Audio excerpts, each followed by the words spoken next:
Today we've got an exceptionally nice car, 250 SE, belongs to a couple of chaps here in Brisbane. Bit of a running problem. It's not accelerating properly and it won't idle, and the accelerator's sticking. Could be quite complex on this thing. So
okay, here's our problem. This thing here was too tight. Loosened that up, and that makes the accelerator work a lot freer now.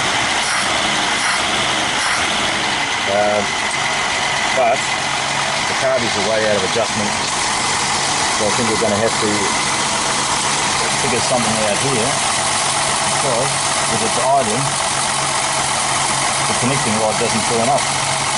And I suspect, this is a new piece here, I suspect that that's not set properly either.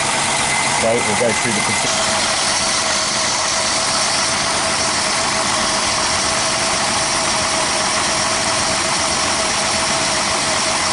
engine's running way too cold. We're sitting here running for nearly 45 minutes and it still hasn't come up above 46 degrees. Could explain what's going on here. All the moisture coming out the hose. Not a good thing at all.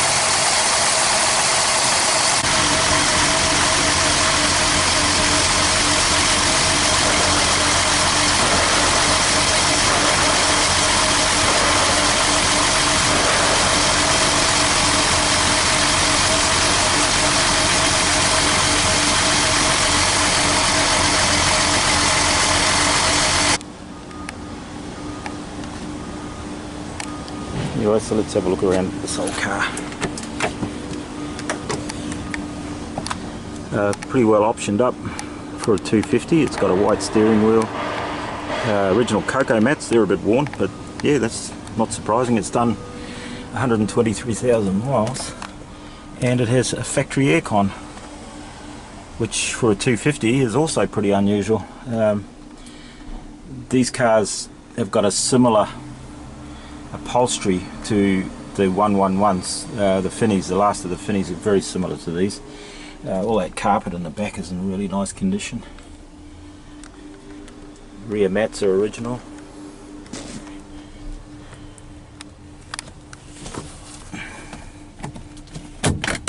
Oh.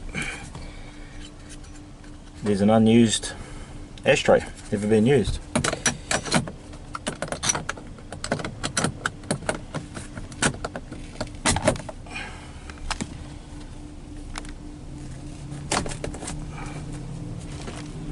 It's got rear seat belts, which is a pretty good idea if you want to carry your mates around. The early style aircon with a big fan motor in the footwell, right hand drive version. Reverse gear shift, got the park to the back, second and third and fourth at the top.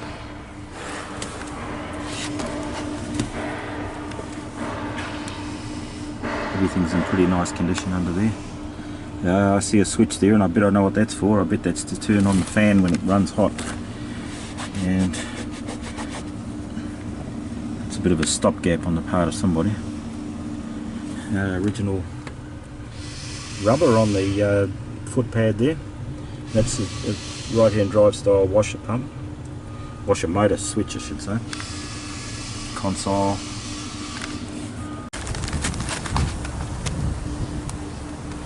Well, we got no advance and retard on the distributor, so what I've done is I've bought some new line, and we're going to put a new end on it, and that goes into the distributor to work the vacuum.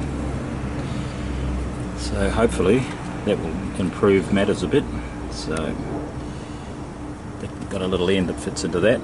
Just grab that. So there we've got that olive.